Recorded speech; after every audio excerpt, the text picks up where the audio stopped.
I, I, Shri Eugene Ngut, having been elected a member of the Legislative Assembly, do solemnly affirm that I will bear true faith and allegiance to the Constitution of India as by law established, that I will uphold the sovereignty and integrity of India, and that I will faithfully discharge the duty upon which I am about to enter.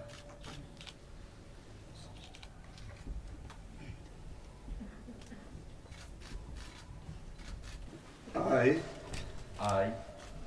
Muhammad Abdul Saleh, having been elected a member of the Legislative Assembly, do swear in the name of God that I will bear the true faith and allegiance to the Constitution of India as by law established, that I will uphold the sovereignty and integrity of India, and that I will faithfully discharge the duty upon which I am about to enter. Thank you, sir.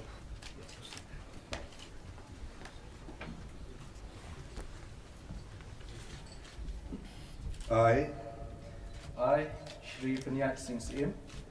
having been elected a member of the Legislative Assembly, do swear in the name of God that I will bear true faith and allegiance to the Constitution of India as by law established, that I will uphold the sovereignty and integrity of India, and that I will faithfully discharge the duty upon which I am about to enter. Thank you.